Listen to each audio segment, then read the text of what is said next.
سورۃ التوبہ کا 5واں رکوع اور 10ویں پارے کا 11واں رکوع۔ اس رکوع کی ابتدا سورۃ توبہ کی آیت نمبر 30 سے ہے۔ اللہ رب العالمین نے ارشاد فرمایا، وقالت الیہود عزیر ابن اللہ، اور یہودی بولے عزیر اللہ کا بیٹا ہے۔ وقالت النصارى المسیح ابن اللہ، اور نصرانی عیسائی بولے مسیح اللہ کا بیٹا ہے۔ ذالک قولہم بافواہہم، یہ باتیں وہ اپنے منہ سے بکتے ہیں۔ یضاہئون قول الذین کفروا من قبل، اگلے کافروں کی سی بات بناتے ہیں۔ قاتلہم اللہ، اللہ انہیں مارے۔ انا یؤفکون، کہاں اوندھے جاتے ہیں۔ اہل کتاب یہودیوں اور عیسائیوں کی بے دینی کا جو پہلے ذکر ہوا، یہ اس کی تفصیل ہے کہ یہودی عیسائی اللہ کی بارگاہ میں ایسے گندے عقیدے رکھتے ہیں اور مخلوق کو اللہ کا بیٹا بنا کر پوجتے ہیں۔ اس کا شان نزول یہ ہے، رسول کریم صلی اللہ علیہ وآلہ وسلم کی خدمت میں یہودیوں کی ایک جماعت آئی اور کہنے لگے کہ ہم آپ کا کس طرح اتباع کریں، ہم آپ پر ایمان کس طرح لائیں، آپ کی پیروی کس طرح کریں۔ آپ نے ہمارا قبلہ چھوڑ دیا اور آپ حضرت عزیر علیہ السلام کو اللہ کا بیٹا نہیں سمجھتے۔ اس پر یہ آیت نازل ہوئی، وقالت الیہود، اور یہودی بولے عزیر ابن اللہ، عزیر اللہ کا بیٹا ہے۔ یہودی حضرت عزیر کو اللہ کا بیٹا کیوں کہتے تھے؟ اس کی وجہ ان کی نظر میں یہ تھی کہ حضرت عزیر علیہ السلام بیت المقدس کی ویرانی دیکھ کر بہت زیادہ غمگین ہوئے کہ کافر بادشاہ نے بیت المقدس کو ویران کر دیا تھا اور بنی اسرائیل کے لوگ قتل کر دیے گئے تھے اور جلا وطن کر دیے گئے تھے۔ تو چاروں طرف مکانات کی چھتیں گری ہوئی تھیں، کوئی رہنے والا نہ تھا۔ تو آپ غمگین ہو گئے اور آپ نے یہ کہا کہ اب نہ جانے کب وہ وقت آئے گا کہ بیت المقدس پھر دوبارہ آباد ہوگا۔ آپ ایک درخت کے نیچے سو گئے اور اسی حالت میں آپ کی روح قبض کر لی گئی 100 برس تک۔ 100 برس تک آپ لوگوں کی نگاہوں سے اوجھل رہے۔ 100 برس کے بعد آپ کو دوبارہ اٹھایا گیا۔ تو چونکہ حضرت عزیر 100 برس کے بعد دوبارہ آئے تو یہودی کہنے لگے کہ یہ اللہ کے بیٹے ہیں، حالانکہ اس میں تو اللہ رب العالمین کی شان و عظمت کا ذکر ہے۔ انبیاء اور فرشتوں کی طاقت، ان کا تصرف، ان کا اختیار جب بیان کیا جاتا ہے تو مومنین کے دل میں اللہ کی محبت میں اور اضافہ ہوتا ہے کہ اللہ تعالیٰ اپنے پیارے بندوں کو کیسی طاقت عطا فرماتا ہے۔ اور ہر مومن کا یہ عقیدہ ہے کہ اللہ کے پیارے بندے اللہ کے بندے ہیں، خدا نہیں ہیں، رسول ہیں، نبی ہیں یا فرشتے ہیں، مگر خدا نہیں ہے، الہ نہیں ہے، معبود نہیں ہے، اللہ کے بیٹے بیٹیاں نہیں ہیں۔ ہم نبی اکرم صلی اللہ علیہ وآلہ وسلم کے غلام جب نبی اکرم صلی اللہ علیہ وآلہ وسلم کی شان بیان کرتے ہیں اور یہ جب ہم عرض کرتے ہیں کہ اللہ نے ساری مخلوق سے زیادہ طاقتیں آپ کو عطا فرمائیں، سارے نبیوں سے زیادہ معجزات آپ کو عطا فرمائے، تو جب یہ تصور ہے کہ باذن اللہ یہ طاقتیں ہیں اللہ کی عطا سے ہیں، تو جیسے جیسے حضور کی شان بیان کرتے جاتے ہیں ویسے ویسے حضور کی محبت کے صدقے میں اللہ کی محبت نصیب ہوتی ہے۔ مگر یہاں یہودیوں کا حال یہ ہوا کہ حضرت عزیر کا یہ معجزہ دیکھ کر اور آپ کی یہ شان دیکھ کر کہ 100 سال کے بعد آپ دوبارہ اٹھے، یہ دیکھ کر انہوں نے حضرت عزیر کو اللہ کا بیٹا کہہ دیا۔ وقالت النصارى المسیح ابن اللہ، اور عیسائی بولے مسیح اللہ کا بیٹا ہے، یعنی عیسیٰ بن مریم اللہ کے بیٹے ہیں۔ عیسائیوں نے ایسا کیوں کہا؟ حضرت عیسیٰ علیہ السلام کے پاس 50 ہزار مریض جمع ہو جاتے، ایسے ایسے مریض جو مادرزاد اندھے ہوتے، جن کے چہرے پر آنکھوں کے نشان بھی نہ ہوتے۔ حضرت عیسیٰ علیہ السلام مٹی کا ڈھیلا ان کی چہرے پر رکھتے، ہاتھ پھیرتے، آنکھیں آ جاتی۔ برس کے مریض جمع ہوتے، آپ ہاتھ پھیرتے، ان کا مرض دور ہو جاتا۔ آپ مردوں کو زندہ کرتے، لیکن آپ یہ فرماتے کہ میں اللہ کا رسول ہوں، اللہ کا بندہ ہوں، خدا نہیں ہوں۔ اللہ وحدہ لا شریک ہے، اسی کی عبادت کرو، اور یہ میں جو کام کرتا ہوں اللہ کے اذن سے کرتا ہوں۔ لیکن عیسائیوں نے ان معجزات کو دیکھ کر حضرت عیسیٰ علیہ السلام کو اللہ کا بیٹا کہہ دیا، اور الہ اور خدا اور معبود مان کر ان کو پوجنے لگے۔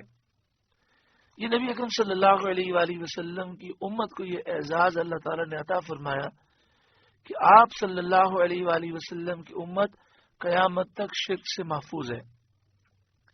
ہزاروں معجزات سرکار دو عالم صلی اللہ علیہ وسلم کے دیکھے، بیان کیے، لیکن ہر امتی کا یہی عقیدہ ہے کہ اللہ کے سوا کوئی خدا نہیں، الہ نہیں، معبود نہیں، اللہ کا کوئی بیٹا بیٹی نہیں، اللہ کے سوا کسی کی عبادت کرنا شرک ہے۔ ہم حضرت عیسیٰ علیہ السلام کے معجزات مانتے ہیں، لیکن ہمارا عقیدہ یہ ہے کہ یہ بإذن اللہ ہیں، اللہ کی عطا سے ہیں۔ حضرت عیسیٰ علیہ السلام اللہ کے بندے ہیں، رسول ہیں، آپ اللہ کے بیٹے نہیں ہیں، خدا الہ معبود نہیں ہیں۔ ذالک قولہم بافواہہم، یہ باتیں وہ اپنے منہ سے بکتے ہیں، جس پر نہ کوئی ان کے پاس دلیل ہے، نہ کوئی برہان ہے، پھر اپنے جہل سے اس باطل صریح کے معتقد بھی ہیں، یعنی بغیر کسی دلیل کے ایک جاہلانہ سوچ کو یہ مانتے ہیں، اور یہ ایسا باطل ہے جو بالکل واضح باطل ہے۔ یداہئون قول الذین کفروا من قبل، اگلے کافروں کی سی بات بناتے ہیں، یعنی جو پہلے کافر گزر چکے ہیں وہ بھی ایسی ہی الٹی سیدھی باتیں کرتے رہے، اور وہ بھی اللہ تعالی کی طرف جھوٹ منسوب کرتے رہے۔ قاتلہم اللہ، اللہ انہیں مارے، یعنی یہ ہلاک و برباد ہوں۔ انا یؤفکون، کہاں اوندے جاتے ہیں۔ دیکھیں، ایسے لوگوں کے لیے ہلاکت کی دعا کرنا یہ قرآن پاک سے ثابت ہے۔ قاتلہم اللہ، اللہ انہیں مارے، یعنی یہ ہلاک و برباد ہوں۔ انا یؤفکون، کہاں اوندے جاتے ہیں۔ اور اللہ کی وحدانیت پر حجتیں قائم ہونے اور دلیلیں واضح ہونے کے باوجود اس کفر میں مبتلا ہوتے ہیں، کہاں اوندے جاتے ہیں۔ اتخذوا احبارهم ورهبانهم اربابا من دون اللہ، انہوں نے اپنے پادریوں اور جوگیوں کو اللہ کے سوا خدا بنا لیا۔ یہودیوں نے، عیسائیوں نے اپنے پادریوں کو، جوگیوں کو، جنہیں یہ یہودی عیسائی علماء کہتے ہیں، انہیں اللہ کے مقابلے میں خدا ان لوگوں نے بنا لیا۔ اب یہ کیوں فرمایا گیا کہ یہودی عیسائی اپنے علماء کو خدا سمجھتے ہیں؟ بعض مفسرین نے فرمایا اس کی وجہ یہ ہے کہ یہودی عیسائی اپنے راہبوں کی اور اپنے پادریوں کی پوجا کیا کرتے تھے، انہیں عبادت کا سجدہ کرتے، انہیں پوجتے۔ بعد نے فرمایا کہ یہاں یہ مراد ہے کہ اللہ تعالی کے حکم کو چھوڑ کر یہ ان کے حکم کے پابند ہو گئے، یعنی ایک طرف اللہ کا حکم ہے، ایک طرف ان کے جوگیوں پادریوں کا حکم ہے، تو اللہ کے حکم کو چھوڑ دیں اور جوگیوں اور پادریوں کے حکم کو فوقیت دیں۔ تو اللہ کے حکم پر کسی کے حکم کو فوقیت دینا، یہ اسے خدا بنا لینا ہے۔ مسلمانوں کو سمجھنا چاہیے کہ ہر ملک میں ایک قانون بنا ہوا ہے، اگر وہ قانون قرآن و حدیث کے خلاف ہے تو قرآن و حدیث کے مقابلے میں، اللہ اور اس کے رسول کے مقابلے میں قانون کو فوقیت دینا، یہ غیر اللہ کو خدا سمجھنا ہے۔ ایسا قانون جو قرآن و حدیث کے خلاف ہے وہ طاغوت ہے، وہ ایک بت ہے جس کی آج کئی ملکوں میں پوجا کی جاتی ہے۔ ہم مسلمانوں کے نزدیک قرآن و حدیث کے خلاف قانون کی کوئی حیثیت نہیں۔ والمسیح ابن مریم، اور ان لوگوں نے عیسیٰ بن مریم کو خدا بنا لیا کہ انہیں وہ خدا الہ معبود سمجھتے ہیں۔ ایک عقیدہ ان عیسائیوں کا یہ ہے کہ یہ خود خدا ہیں، کہتے ہیں حضرت عیسیٰ علیہ السلام اللہ ہیں اور یہ آسمان سے اتر آئے پھر دوبارہ آسمان پہ چڑھ گئے۔ ایک عقیدہ ان کا یہ ہے کہ یہ اللہ تو نہیں لیکن اللہ ان میں داخل ہو گیا، حلول اللہ نے کر لیا۔ اور ایک عیسائیوں کا عقیدہ یہ ہے کہ حضرت عیسیٰ علیہ السلام اللہ کے بیٹے ہیں۔ یہ تینوں عقیدے کفریہ ہیں اور شرکیہ ہیں۔ حضرت صدر الافاضل مولانا نعیم الدین مراد آبادی علیہ الرحمہ تفسیر خزانہ العرفان میں لکھتے ہیں، ان کی نسبت یہ اعتقاد باطل کیا کہ عیسیٰ علیہ السلام خدا یا خدا کے بیٹے ہیں یا خدا نے ان میں حلول کیا ہے۔ بعض کہتے ہیں یہ اللہ ہیں، بعض کہتے ہیں یہ اللہ کے بیٹے ہیں، اور بعض کہتے ہیں اللہ نے ان میں حلول کیا، اللہ ان کے جسم میں داخل ہو گیا۔ نعوذ باللہ من ذالک۔ وما امروا الا ليعبدوا الها واحدا، اور انہیں حکم نہ تھا مگر یہ کہ ایک اللہ کی عبادت کریں۔ ان کی کتابوں میں یہ بات لکھی ہوئی تھی اور ان کے انبیاء نے بھی یہی کہا کہ صرف ایک اللہ کی عبادت کریں۔ ان کی کتابوں میں یہ بات نہیں لکھی ہوئی کہ اللہ کے سوا کسی اور کی پوجا کرے، اللہ کا کوئی بیٹا ہے، بیٹی ہے، یہ ان کی کتابوں میں یہ درس نہیں ہے، بلکہ آسمانی کتابوں میں اس کا رد ہے۔ اس طرح نبیوں نے بھی یہ نہیں کہا۔ حضرت عیسیٰ علیہ السلام نے بھی یہی کہا کہ اللہ وحدہ لا شریک کی عبادت کرو، لا الہ الا ہو، اس کے سوا کسی کی بندگی نہیں، سبحانہ عما یشرکون، اسے پاکی ہے ان کے شرک سے، یریدون ان یطفئوا نور اللہ بافواہہم، چاہتے ہیں کہ اللہ کا نور اپنے منہ سے بجھا دیں۔ یریدون، وہ چاہتے ہیں، ان یطفئوا، بجھا دیں، نور اللہ، اللہ کے نور کو، بافواہہم، اپنے منہ سے۔ اللہ کے نور سے کیا مراد ہے؟ تو مفسرین نے فرمایا دین اسلام مراد ہے، سید عالم صلی اللہ علیہ وآلہ وسلم کی نبوت کے دلائل مراد ہیں، قرآن پاک مراد ہے، پیارا آقا صلی اللہ علیہ وآلہ وسلم کی ذات مراد ہے۔ یہ چاہتے ہیں کہ حضور کی ذات کو شہید کر دیں، حضور کی نبوت کے دلائل مٹا دیں، دین اسلام کو مٹا دیں، قرآن کو ختم کر دیں۔ وَيَأْبَى اللَّهُ إِلَّا أَن يُتِمَّ نُورَهُ، اور اللہ نہ مانے گا مگر اپنے نور کا پورا کرنا، یعنی اللہ اپنے نور کو ضرور پورا فرمائے گا، یعنی اللہ اپنے دین کو ضرور غلبہ دے گا۔ نور کا ایک معنی اللہ کا دین ہے جو رسول اللہ صلی اللہ علیہ وسلم لے کر آئے۔ وَلَوْ كَرِهَ الْكَافِرُونَ، پڑے برا مانے کافر، اگرچہ کافروں کو برا لگے، کافر جتنے جلتے رہیں، سڑتے رہیں، اسلام ترقی کرتا ہی رہے گا اور اللہ تعالیٰ اسلام کو عروج عطا فرمائے گا۔ کافر مل کر بھی اسلام کو ختم نہ کر سکیں گے۔ ہاں، مسلمان کبھی غالب ہو جاتے ہیں، کبھی مغلوب ہو جاتے ہیں۔ جب مسلمان اسلام کا دامن مضبوطی سے تھامتے ہیں تو اسلام چونکہ غالب ہے، اس کا دامن مضبوطی سے تھامتے ہیں تو مسلمان بھی غالب ہو جاتے ہیں۔ جب اسلام کو چھوڑتے ہیں اور گناہوں میں پڑ جاتے ہیں تو پھر مسلمان ذلیل و رسوا ہو جاتے ہیں۔ هو الذی ارسل رسولہ بالہدی، وہی ہے جس نے اپنا رسول ہدایت کے ساتھ بھیجا، ودین الحق، اور سچے دین کے ساتھ بھیجا، لِیُظْہِرَہُ عَلَى الدِّینِ کُلِّ، تاکہ اسے سب دینوں پر غالب کرے اور اس کی حجت قوی کرے اور دوسرے دینوں کو اس کے ذریعے منسوخ کرے۔ وَلَوْ كَرِهَ الْمُشْرِكُونَ، پڑے برا مانے مشرک، اگرچہ مشرکوں کو برا لگے، دین اسلام کو اللہ تعالی غالب فرمائے گا۔ چنانچہ الحمدللہ ایسا ہی ہوا، دین اسلام غالب ہوا اور کافر باوجود کوشش کے اسے مٹا نہ سکے، فتوحات کا سلسلہ ہوا، لاکھوں مربع میل کی سلطنت تک مسلمانوں کی فتوحات پھیل گئیں۔ آج بھی 57 یا 61 اسلامی ممالک ہیں، 150 کروڑ سے زائد مسلمان ہیں۔ اللہ تعالیٰ نے مسلمانوں کو بے شمار نعمتوں سے مالا مال فرمایا ہے۔ اگر آج بھی مسلمان اسلام کا دامن تھام لیں، پوری دنیا میں وہ غالب آ جائیں۔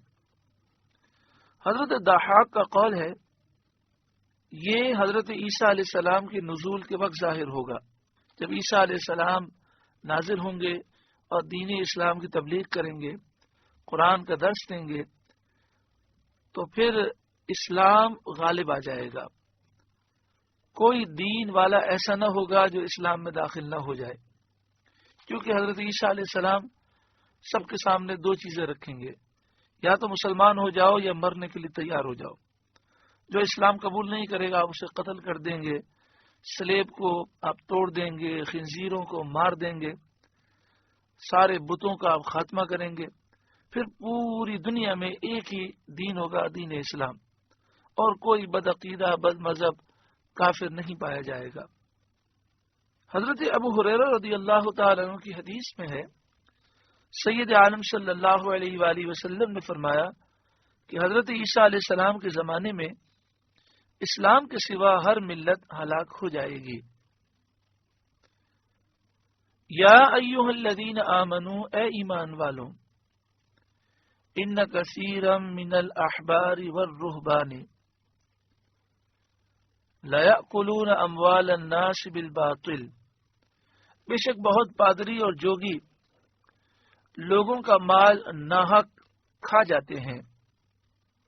اس طرح ناحق کھاتے ہیں کہ دین کے احکام بدل کر لوگوں سے رشوتیں لیتے ہیں، غلط مسئلے بتا کر، غلط چیزیں بتا کر، دین کے حکم کو بدل کر لوگوں سے رشوتیں لیتے ہیں، لوگوں کے کہنے پر دین کو بدلتے ہیں، اپنی کتابوں میں دولت کی لالچ میں آ کر تحریف و تبدیلی کرتے ہیں، اور پچھلی کتابوں میں جن آیات میں سید عالم صلی اللہ علیہ وآلہ وسلم کی تعریفیں، آپ کی صفات کا ذکر تھا، مال حاصل کرنے کے لیے یا تو انہیں بدل دیتے ہیں، تعریفیں کرتے ہیں، یا ان کی غلط تعویلیں کرتے ہیں، اور لوگوں کو یہ ذہن دیتے ہیں کہ جس نبی کا ذکر تھا یہ وہ نبی نہیں ہے۔ وَيَصُدُّونَ عَن سَبِيلِ اللَّهِ، اور اللہ کی راہ سے روکتے ہیں، اسلام سے روکتے ہیں، سید عالم صلی اللہ علیہ وآلہ وسلم پر ایمان لانے سے روکتے ہیں۔ تو اس آیت کریمہ میں یہ بیان ہوا کہ یہودی اور عیسائیوں کے علماء، پادری اور جوگی حرام خور ہیں، حرام مال کھاتے ہیں، رشوتیں لیتے ہیں، اور دین اسلام سے سید عالم صلی اللہ علیہ وآلہ وسلم پر ایمان لانے سے روکتے ہیں۔ والذین یکنزون الذھب والفضة، اور وہ لوگ جو جمع کرتے ہیں سونے کو اور چاندی کو، یکنزون خزانہ رکھتے ہیں، جمع کرتے ہیں، جوڑ کر رکھتے ہیں، الذھب سونا، الفضة چاندی، ولا ينفقونها فی سبیل اللہ، اور سونے اور چاندی کو اللہ کی راہ میں خرچ نہیں کرتے، یعنی کنجوسی کرتے ہیں، بخل کرتے ہیں، مال کے حقوق ادا نہیں کرتے، زکوٰۃ نہیں دیتے۔ بعض مفسرین فرماتے ہیں کہ یہ آیت ان لوگوں کے رد میں ہے جو زکوٰۃ کے منکر ہیں، مانعین زکوٰۃ کے لیے یہ آیت نازل ہوئی۔ جب اللہ تعالی نے یہودیوں اور عیسائیوں کے پادریوں اور جوگیوں کی مذمت فرمائی اور فرمایا وہ مال کی لالچ، ہوس، ہرس میں مبتلا ہیں، تو مسلمانوں کو مال جمع کرنے اور اس کے حقوق ادا نہ کرنے پر تنبیہ کی گئی۔ حضرت عبداللہ بن عمر رضی اللہ تعالی عنہما سے روایت ہے، جس مال کی زکوٰۃ دی گئی وہ کنز نہیں ہے، چاہے وہ دفینہ ہی ہو، اور جس کی زکوٰۃ نہ دی گئی وہ کنز ہے۔ یعنی یہاں پر یہ فرمایا گیا کہ جو لوگ سونے اور چاندی کا کنز جمع کرتے ہیں ان کی مذمت کی گئی۔ تو حضرت عبداللہ بن عمر فرماتے ہیں کہ جس مال کی زکوٰۃ دے دی گئی وہ اس حکم میں داخل نہیں، اور جس مال کی زکوٰۃ نہ دی گئی وہ اس حکم میں داخل ہے، جس کا ذکر قرآن پاک میں ہوا کہ اس کے مالک کو اس سے داغ دیا جائے گا۔ فبشرہم، انہیں خوشخبری سناؤ، بعذاب علیم، دردناک عذاب کی۔ یوم یحمی علیہا فی نار جہنم، جس دن وہ تپایا جائے گا جہنم کی آگ میں۔ فتکوی بہا جباہہم وجنوبہم وظہورہم، پھر اس سے داغیں گے ان کی پیشانیاں اور کروٹیں اور پیٹھیں۔ جباہہم پیشانیاں، جنوبہم ان کی کروٹیں، اور ظہور یہ ظہر کی جمع ہے جس کے معنی پیٹھ ہے۔ ھذا ما کنزتم لانفسکم، کہا جائے گا یہ ہے وہ جو تم نے اپنے لیے جوڑ کر رکھا تھا۔ فذوقوا ما کنتم تکنزون، اب چکھو مزہ اس جوڑنے کا۔ یہاں پر یہ واضح حکم دیا گیا کہ جو لوگ مال جمع کرتے ہیں اور زکوٰۃ نہیں دیتے ان کے لیے یہ خزانہ وبال ہوگا۔ بعض صحابہ کرام کا یہ نظریہ ہے کہ مال جمع کرنا ہی منع ہے، جس میں حضرت ابو ذر غفاری رضی اللہ تعالی عنہ بھی شامل ہیں۔ آپ کا نظریہ یہ تھا کہ مال جمع کرنا ہی گناہ ہے، صرف اتنا مال رکھیں جو ہماری ضرورت کا ہے، اس کے علاوہ سب اللہ کی راہ میں دینا فرض ہے۔ لیکن اکثر صحابہ کرام کا نظریہ یہ ہے کہ یہ حکم ابتدائی اسلام میں تھا۔ شروع میں یہ حکم تھا کہ جو ضرورت کا سامان ہے، جو آج کے دن کی کھانے کی ضرورت ہے، وہ آپ رکھیں، باقی سب اللہ کی راہ میں دے دیں، یہ پہلے فرض تھا۔ پھر اللہ تعالیٰ نے زکوٰۃ کے احکام نازل فرمائے۔ اب ہم سونا چاندی جمع کر سکتے ہیں، لیکن جو اس کے حقوق ہیں وہ ادا کرنا لازمی ہے۔ سال گزر جائے تو 2.5% مال، 40واں حصہ جو 2.5% بنتا ہے وہ اللہ کی راہ میں دینا ضروری ہے۔ اسی کے متعلق حضرت عبداللہ بن عمر رضی اللہ تعالیٰ عنہما اشارہ دے رہے ہیں کہ جس مال کی زکوٰۃ دی گئی وہ کنز نہیں، چاہے وہ مال زمین میں دفن کر دیا گیا ہو اور اسے جمع کر دیا گیا ہو، یعنی اس کی مذمت نہیں ہے، اور جس کی زکوٰۃ نہ دی گئی ہو وہ کنز ہے، یعنی وہ پھر مال ہمارے لیے وبال ہے۔ رسول کریم صلی اللہ علیہ وآلہ وسلم سے صحابہ کرام نے عرض کیا، سونے چاندی کا تو یہ حال معلوم ہوا، پھر کون سا مال بہتر ہے جس کو جمع کیا جائے؟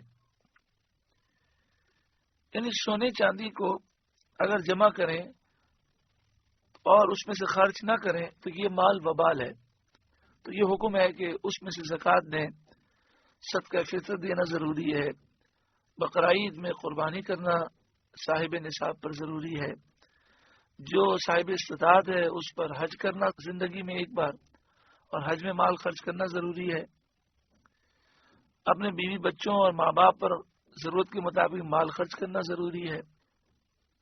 تو صحابہ نے پوچھا کہ پھر کون سا مال بہتر ہے جس کو جمع کیا جائے؟ تو پیارا آقا صلی اللہ علیہ وآلہ وسلم نے فرمایا، ذکر کرنے والی زبان اور شکر کرنے والا دل، اور نیک بیوی جو ایماندار کی اس کے ایمان پر مدد کرے، یعنی پرہیزگار ہو کہ اس کی صحبت سے عبادت اور فرما برداری کا شوق بڑھے۔ رواہ ترمذی، امام ترمذی نے اس کو روایت فرمایا۔ یعنی ذکر کرنے والی زبان، اللہ ایسی زبان ہمیں عطا فرمائے۔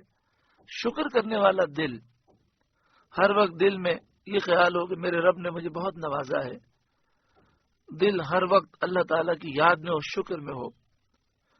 اور نیک بیوی جو نیک صالح ہو، پھر آقا صلی اللہ علیہ وآلہ وسلم نے فرمایا جو ایماندار کی اس کے ایمان پر مدد کرے، یعنی پرہیزگار ہو کہ اس کی صحبت سے عبادت کا اور اللہ کی فرما برداری کا شوق اور بڑھ جائے۔ مسئلہ یہ بیان کیا گیا کہ مال کا جمع کرنا جائز ہے، یہ مذموم نہیں ہے، مگر ضروری ہے کہ اس کے حقوق واجبہ ادا کیے جائیں۔ یعنی انسان مال جمع کرے اور کنجوس نہ بنے، زکوٰۃ دے، صدقہ فطر دے، قربانی کا موقع ہے تو قربانی کرے، حج فرض ہے تو حج کرے، اپنے ماں باپ کی خدمت کرے، اپنے بیوی بچوں کی ضروریات میں خرچ کرے، اپنے دیگر رشتہ داروں کی مدد کرے، اپنے پڑوسیوں کا خیال کرے، اور اپنی ذات پر بھی ضرورت کے مطابق خرچ کرے اور فضول خرچی نہ کرے۔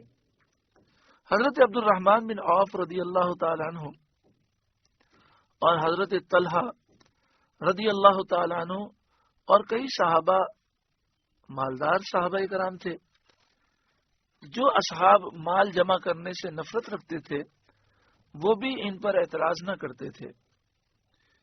یہاں پہ فرمایا کہ جہنم کی آگ میں مال کو تپایا جائے گا تو حرارت کی شدت سے وہ مال سفید ہو جائے گا۔ یہاں پہ فرمایا گیا کہ ان لوگوں کی پیشانیوں پر، کروٹوں پر اور پیٹھوں پر داغ دیا جائے گا، یعنی جسم کے تمام اطراف اور جوانب کو جلایا جائے گا اور گرم گرم مال اس پر لگایا جائے گا۔ کون سی آگ سے گرم کیا جائے گا؟ جہنم کی آگ سے، جو دنیا کی آگ سے 70 گنا سے زائد گرم ہے۔ اللہ رب العالمین ہر ایک کو زکوٰۃ دینے کی توفیق عطا فرمائے۔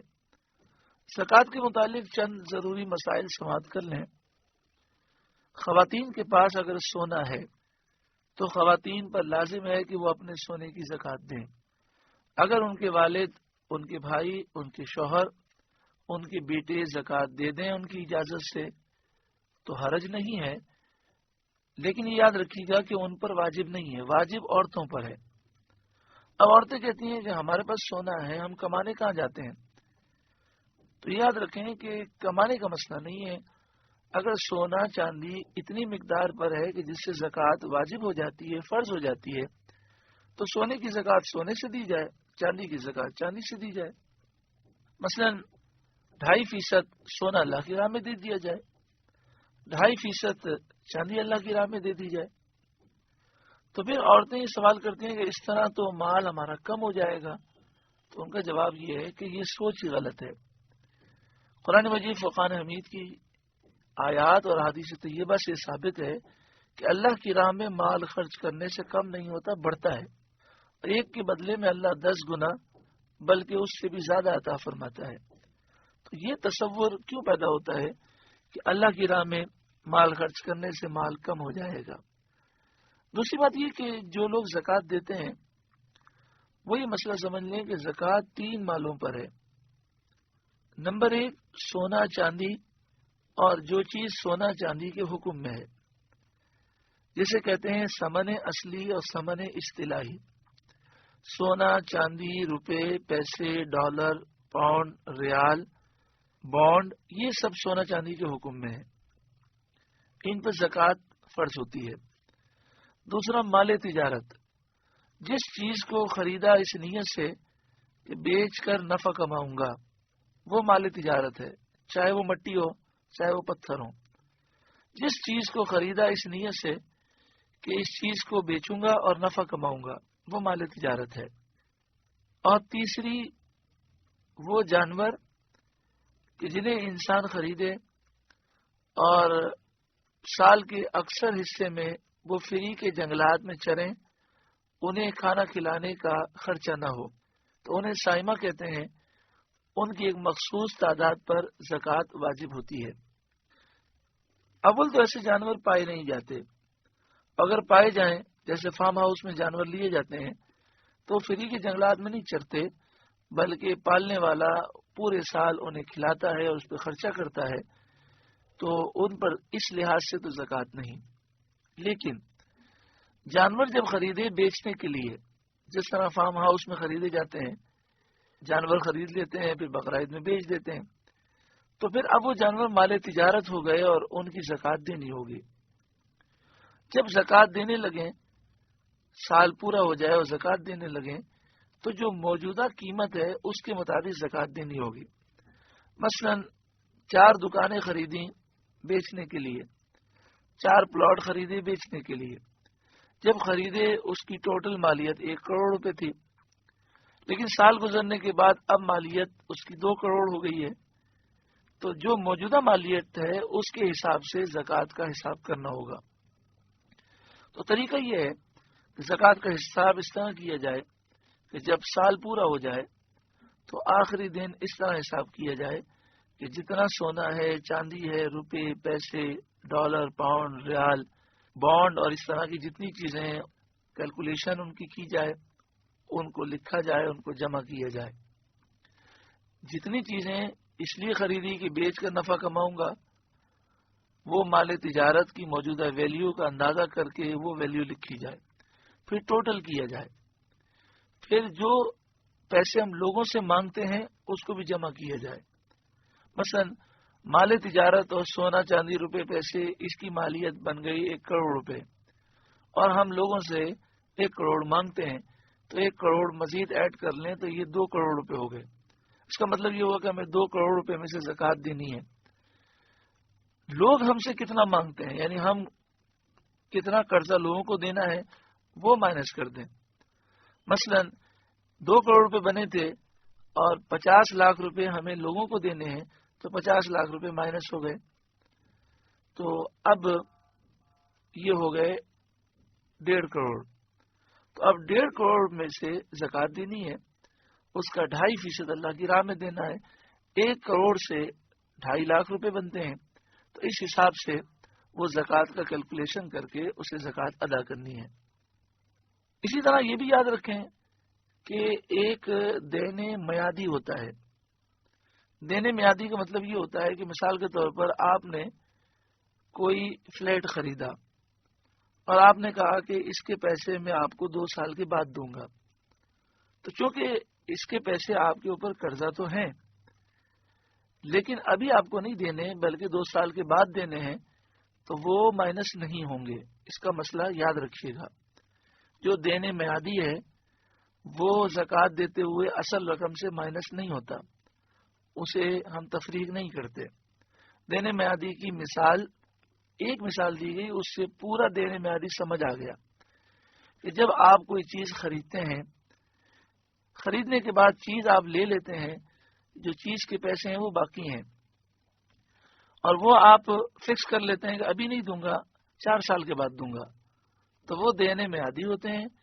زکوٰۃ دیتے وقت اس کو مائنس نہیں کیا جاتا، یعنی زکوٰۃ میں سے وہ مائنس نہیں ہوتے۔ ہاں، جو دین غیر میعادی ہے وہ مائنس ہوتا ہے۔ اس کی پوری تفصیل بہار شریعت کے 5ویں حصے میں موجود ہے، پڑھے، نہ سمجھ آئے تو کسی شرعی مفتی سے پوچھ لیں، یعنی جو صحیح العقیدہ مفتی ہیں ان سے پوچھ لیجئے۔ یہاں پر آخر میں یہ عرض کروں کہ جو بہت بڑی غلطی پائی جاتی ہے وہ یہ کہتے ہیں پچھلے سال ہمارے پاس 1 کروڑ روپے تھے، ہم نے 1 کروڑ کی زکوٰۃ دی، اب اس سال 4 کروڑ ہیں، تو پورا سال تو 1 کروڑ پہ گزرا ہے، سال جس پر گزرے اس کی زکوٰۃ ہوتی ہے، تو وہ 1 کروڑ کی زکوٰۃ ہی دیتے ہیں، 3 کروڑ جو زائد ہو گئے اس کی زکوٰۃ نہیں دیتے۔ مسئلہ سمجھ لیں کہ یہ جو فرماتے ہیں سال گزرنا ضروری ہے، مطلب نصاب پر سال گزرنا ضروری ہے۔ جب سال شروع ہو تب بھی آپ صاحب نصاب ہوں، جب سال ختم ہو تب بھی آپ صاحب نصاب ہوں، یہ ضروری ہے۔ باقی زکوٰۃ آپ اس طرح دیں گے کہ سال کے اینڈ پر جتنی رقم ہے، روپے، پیسے، سونا چاندی مال تجارت جتنا بھی ہے ٹوٹل کر کے اس کی زکات دینی ہے.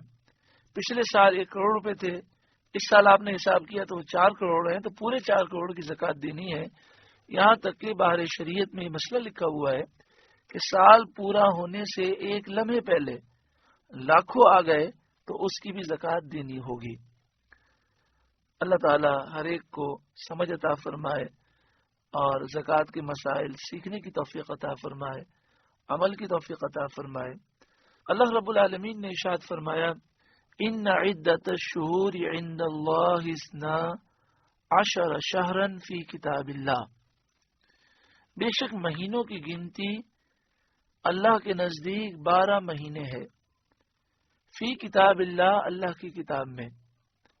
یوم خلق السماوات والارض، جب سے اللہ نے آسمان و زمین بنائے. منہا 4 حرم، ان میں سے 4 حرمت والے ہیں. آیت کریمہ میں فرمایا گیا ان عدت الشہور، بے شک مہینوں کی گنتی عند اللہ، اللہ کے نزدیک 12 شہرن، 12 مہینے ہیں. فی کتاب اللہ، اللہ کی کتاب میں. یہاں یہ بیان فرمایا گیا کہ شریعت کے احکام کی بنیاد چاند کے مہینوں پر ہے، قمری مہینوں پر ہے، جن کا حساب چاند سے ہے. اللہ کے نزدیک مہینوں کی گنتی 12 مہینے ہیں. فی کتاب اللہ، اللہ کی کتاب میں.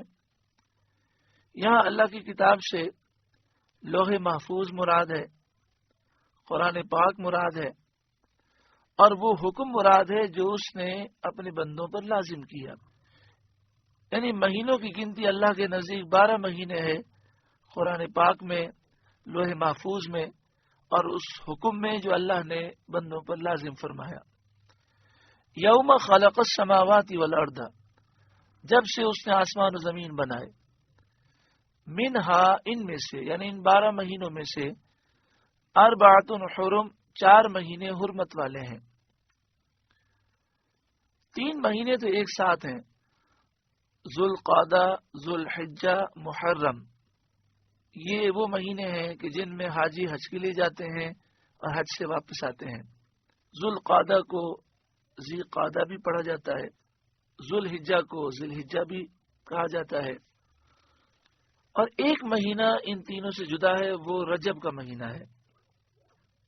چونکہ زمانی جاہلیت میں چاروں طرف جنگ ہوتی تھی اور دشمن ایک دوسرے پر حملہ کرتے تھے اور ہر وقت لڑائی کا ماحول رہتا تھا، لیکن یہ 4 مہینوں میں امن رہتا تھا.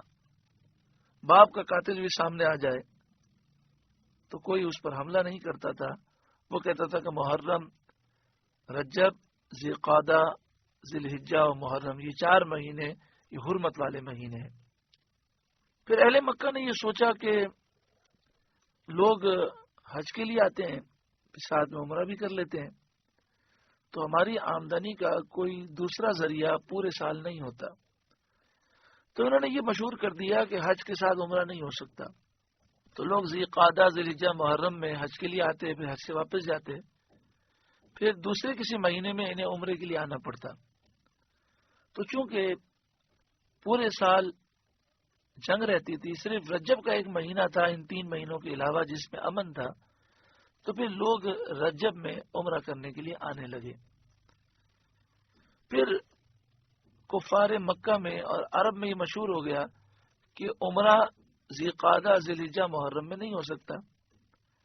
نبی اکرم صلی اللہ علیہ وآلہ وسلم سن 6 ہجری میں ذی قعدہ کے مہینے میں مدینہ شریف سے 1400 صحابہ کرام کو لے کر عمرے کے لیے جب روانہ ہوئے اور حدیبیہ کے مقام پر آپ کو روک دیا گیا، تو کافروں نے یہی سوال کیا کہ ذی قعدہ، ذی الحجہ اور محرم میں تو عمرہ ہو نہیں سکتا. تو آپ کہہ رہے ہیں میں عمرے کے لیے آیا ہوں، ہمیں لگتا یہ ہے کہ آپ کہہ تو رہے ہیں ہمیں عمرہ کرنا ہے، لیکن آپ ہم سے جنگ کرنے آئے ہیں. عرب لوگ زمانے جاہلیت میں بھی ان مہینوں کی تعظیم کرتے تھے اور ان میں جنگ کو حرام جانتے تھے. اسلام میں ان مہینوں کی حرمت اور عظمت اور زیادہ کی گئی. تو میں کر رہا تھا کہ رجب کا مہینہ ایک جب کفار نے یہ مشہور کیا کہ حج کے ساتھ عمرہ نہیں ہو سکتا، عمرے کے لیے الگ آؤ تاکہ ان کی آمدنی میں اضافہ ہو۔ تو اب لوگوں نے سوچا کہ ذی القعدہ، ذی الحجہ، محرم کے علاوہ پورے سال تو امن رہتا نہیں ہے، صرف ایک رجب کا مہینہ ہے، تو لوگ رجب میں ہی عمرے کے لیے آتے تھے، اور پھر رجب عمرے کا مہینہ مشہور ہو گیا۔ اگلی شخص فرمایا ذالک دین القیم، یہ سیدھا دین ہے، فلا تظلموا فیہن انفسکم، تو ان مہینوں میں اپنی جان پر ظلم نہ کرو، یعنی گناہ نہ کرو، نافرمانی نہ کرو۔ ان مہینوں کی تعظیم کا تقاضا یہ ہے کہ پورے سال جو نیکیاں کرتے ہو ان سے زیادہ ان مہینوں میں نیکیاں کرو۔ وقاتلوا المشرکین کافۃ کما یقاتلونکم کافۃ، اور مشرکوں سے ہر وقت لڑو جیسا وہ تم سے ہر وقت لڑتے ہیں۔ یعنی پہلے ان 4 مہینوں میں جہاد کرنا منع کیا گیا تھا، لیکن اس آیت کریمہ میں اجازت دے دی گئی کہ جہاد عبادت ہے، انسان اپنی ذات کے لیے جہاد نہیں کرتا، وہ اللہ کے دین کو بلند کرنے کے لیے کرتا ہے۔ تو لہذا ہے مسلمانوں، رجب میں، ذی القعدہ، ذی الحجہ، محرم میں بھی جہاد کر سکتے ہو۔ وَاعْلَمُوا، اور خوب جان لو، ان اللہ مع المتقین، بے شک اللہ پرہیزگاروں کے ساتھ ہے، یعنی اللہ ان کی مدد فرماتا ہے، اللہ ان کی نصرت فرماتا ہے۔ اگلی آیت کریمہ کو سمجھنے سے پہلے کچھ وضاحت ضروری ہے۔ اگلی آیت کریمہ میں ایک لفظ آ رہا ہے نسی، انما النسیء۔ نسی لغت میں وقت کو مؤخر کرنے کو کہتے ہیں، یعنی وقت کو آگے کر دیا جائے، مؤخر کر دیا جائے۔ اور یہاں مراد ہے شہر حرام کی حرمت کا دوسرے مہینے کی طرف ہٹا دینا، یہ مراد ہے۔ زمانے جاہلیت میں عرب کے لوگ ذی القعدہ، ذی الحجہ، محرم، رجب کی حرمت اور عظمت کے قائل تھے۔ اب ہوتا یہ کہ کبھی کبھی لڑائی کا زمانہ جاری ہوتا اور لڑتے لڑتے ذی القعدہ کا مہینہ شروع ہو جاتا یا رجب کا مہینہ شروع ہو جاتا، تو پھر یہ کرتے کہ حرمت والے مہینے جب آ جاتے تو ان کو بہت شاک گزرتا، اس لیے انہوں نے یہ کیا کہ ایک مہینے کی حرمت دوسرے کی طرف ہٹانے لگے۔ مثلا انہیں محرم میں جنگ کرنی ہے تو یہ کہتے تھے کہ محرم اب یہ حرمت والا مہینہ نہیں ہے، حرمت والا مہینہ سفر ہے، تو محرم کو سفر بنا دیتے اور سفر کے مہینے کو محرم کہہ دیتے۔ محرم کی حرمت سفر کی طرف ہٹا کر محرم میں جنگ جاری رکھتے اور بجائے اس کے سفر کو ماہ حرام بنا لیتے، اور جب اس سے بھی تحریم ہٹانے کی حاجت سمجھتے، اب پچھلا سال آتا یا اسی سال انہوں نے سوچا کہ یہ محرم کا مہینہ سفر بن گیا اور سفر کا مہینہ محرم ہو گیا، اس میں ہم جنگ نہیں کریں گے۔ اب یہ ہوتا کہ جو اگلا مہینہ آتا جسے انہوں نے محرم کہا تھا اس میں بھی جنگ کی ضرورت پیش آ جاتی، تو وہ اس کی حرمت ربیع الاول میں لے جاتے۔ جب اس سے بھی تحریم ہٹانے کی حاجت سمجھتے تو اس میں بھی جنگ حلال کر لیتے اور ربیع الاول کو ماہ حرام قرار دیتے۔ اس طرح تحریم، مہینے کو حرام قرار دینا، سال کے تمام مہینوں میں گھومتی، اور ان کے اس طرز عمل سے حرمت والے مہینوں کی تخصیص ہی باقی نہ رہی۔ اسی طرح وہ حج کو بھی مختلف مہینوں میں گھماتے پھرتے تھے، مثلا ذی الحجہ کا مہینہ، ذی القعدہ کا مہینہ، یہ حج کا مہینہ ہے۔ انہیں جنگ کی ضرورت پیش آئی تو انہوں نے کہا کہ یہ ذی القعدہ ذی الحجہ نہیں ہے، اس سے اگلا مہینہ ہے، تو اب حج اس مہینے میں نہیں ہوتا، اگلے مہینے میں ہوتا۔ تو اس طرح حج کو بھی مختلف مہینوں میں گھماتے پھرتے تھے۔ سید عالم صلی اللہ علیہ وآلہ وسلم نے جب حجۃ الوداع میں حج فرمایا تو یہ مہینہ گھومتے گھومتے گھومتے اپنی اصل جگہ پر آ گیا۔ اکثر لوگوں کے ذہنوں میں سوال یہ ہوتا ہے کہ سن 9 ہجری میں جب حج فرض ہوا تو نبی اکرم صلی اللہ علیہ وآلہ وسلم حج کے لیے تشریف نہیں لے گئے، بلکہ آپ نے حضرت صدیق اکبر کو حج کے قافلے کے ساتھ بھیجا، تو حضور صلی اللہ علیہ وآلہ وسلم نے اس سال حج کیوں نہیں کیا؟ تو اس کی کئی حکمتیں ہیں. ان میں سے ایک حکمت یہ ہے کہ نبی اکرم صلی اللہ علیہ وآلہ وسلم یہ چاہتے تھے کہ بہت بڑی تعداد میرے ساتھ حج کرے اور وہ حج کا طریقہ سیکھ لے، تاکہ حج میں جو مشرکین مکہ نے خرافات ڈالے ہیں وہ خرافات سے حج پاک ہو جائے اور غلط چیزیں ختم ہو جائیں. تو آپ نے صدیق اکبر سے فرمایا رضی اللہ تعالیٰ عنہ سے کہ تم حج کے لیے جاؤ، جس علاقے سے گزرو وہاں اعلان کرو کہ جسے نبی کریم صلی اللہ علیہ وسلم کے ساتھ حج کرنا ہے وہ آئندہ سال آئے. آئندہ سال نبی اکرم صلی اللہ علیہ وآلہ وسلم حج کریں گے. اس سے معلوم ہوا کہ حضور صلی اللہ علیہ وآلہ وسلم جانتے تھے کہ اللہ تعالیٰ مجھے ظاہری حیات دے گا اور آئندہ سال میں حج کر سکوں گا، اسی لیے آپ نے یہ اعلان فرمایا. تو جب آئندہ سال آیا تو ذی قعدہ کے مہینے میں ہی مدینہ شریف میں اتنا رش ہو گیا کہ صحابہ کہتے ہیں جب نماز کے لیے جاتے آتے تو ایک دوسرے سے کندھے ہمارے ٹکراتے تھے. مدینہ شریف کے باہر بستی بن گئی، ہزاروں لوگ جمع ہو گئے اور وہ انتظار کرنے لگے کہ سرکار دو عالم صلی اللہ علیہ وآلہ وسلم حج کے لیے تشریف لے جائیں تو ہم ان کے ساتھ جائیں. 4 ذی الحجہ کو نبی اکرم صلی اللہ علیہ وآلہ وسلم نے ظہر کی نماز مدینہ شریف میں ادا کی، اور 4 ذی الحجہ کو ایک روایت کے مطابق، اس میں مختلف روایات ہیں، 4 ذی الحجہ کو ظہر کی نماز مدینہ شریف میں ادا کر کے آپ روانہ ہوئے اور ذوالحلیفہ پر، جہاں پر احرام باندھا جاتا ہے، جس علاقے کو ابیار علی کہتے ہیں، ذوالحلیفہ پر آپ نے عصر کی نماز ادا فرمائی، پھر وہیں پر آپ نے مغرب ادا فرمائی، وہیں پر عشاء ادا فرمائی، اور پھر صحابہ کرام کو آرام کرنے کا حکم دیا. وہیں پر آپ نے فجر ادا فرمائی، پھر وہیں پر آپ نے ظہر کی نماز ادا فرمائی، اور پھر ظہر کی نماز کے بعد آپ نے احرام باندھا اور پھر آپ حج کے لیے روانہ ہوئے. یہ ایک دن آپ نے وہاں قیام اس لیے کیا کہ جو قافلے راستے میں تھے وہ آ جائیں اور مل جائیں. اس طرح صحابہ جب مکہ شریف پہنچے تو اس وقت تقریباً 1,24,000 صحابہ حضور کے ساتھ تھے. تو ایک سال حج کو لیٹ کرنے کی یہ حکمت تھی.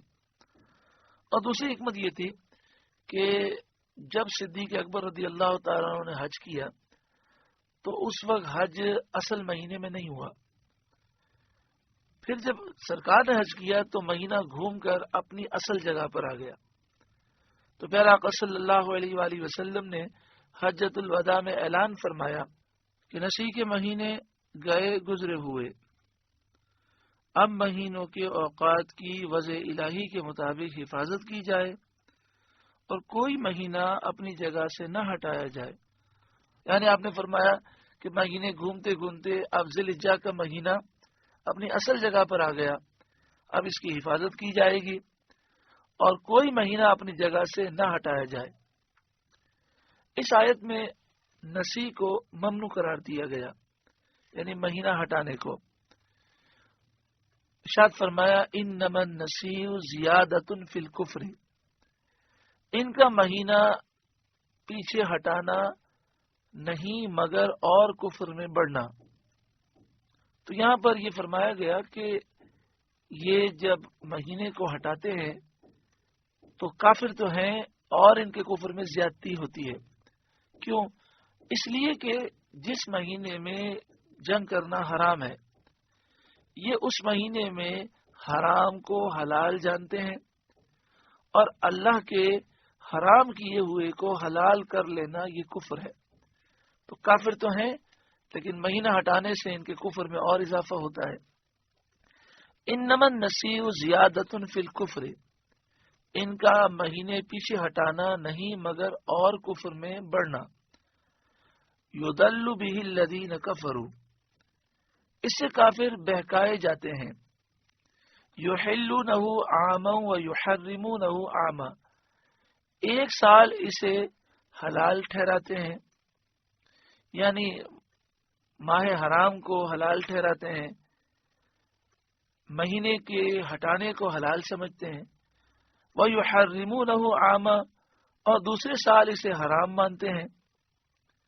لیواتئوا عدۃ ما حرم اللہ، کہ اس گنتی کے برابر ہو جائیں جو اللہ نے حرام فرمائی، یعنی ماہ حرام 4 ہی رہیں، اس کی تو یہ پابندی کرتے ہیں، لیکن اس کی تخصیص توڑ کر اللہ تعالیٰ کے حکم کی مخالفت کرتے ہیں۔ جو مہینہ حرام تھا اسے حلال کر لیا اور اس کی جگہ دوسرے کو حرام قرار دیا۔ لیواتئوا عدۃ ما حرم اللہ، کہ اس گنتی کے برابر ہو جائیں جو اللہ نے حرام فرمائی۔ فیحلوا ما حرم اللہ، اور اللہ کے حرام کیے ہوئے کو حلال کر لیں۔ زین لہم سوء اعمالہم، ان کے برے کام ان کی آنکھوں میں بھلے لگتے ہیں۔ زین لہم، ان کے لیے آراستہ کیے گئے، سوء اعمالہم، برے کام، یہ برائی کو اچھائی سمجھ رہے ہیں اور اس کام کو اچھا سمجھ رہے ہیں جہالت کی وجہ سے۔ جب انسان جاہل ہوتا ہے، قرآن و حدیث کا نور اس کے پاس نہیں ہوتا، تو جہالت کی وجہ سے بسا اوقات برائی کو اچھائی سمجھ رہا ہوتا ہے۔ اس لیے علم دین کا حاصل کرنا ضروری ہے تاکہ ہم برائی کو کم از کم برائی تو سمجھیں، اور جس برائی کو ہم برائی سمجھیں گے کبھی نہ کبھی ضمیر ملامت کرے گا اور انشاءاللہ ہم اس برائی کو چھوڑ دیں گے۔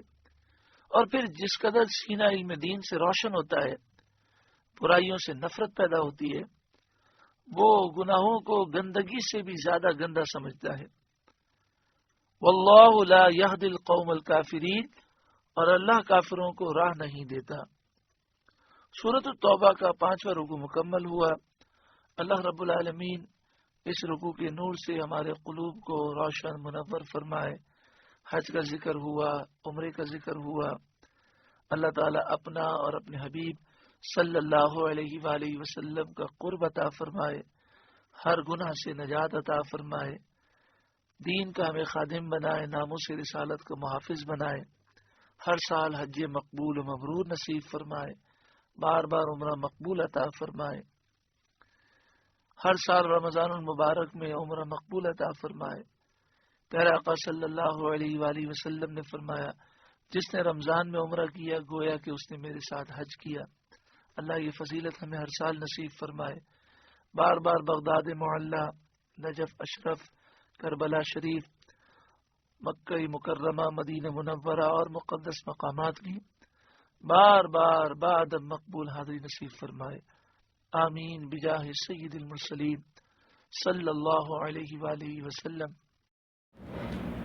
آپ سے گزارش ہے کہ قرآن کے اس پیغام کو آگے پہنچا کر ثواب جاریہ حاصل کریں۔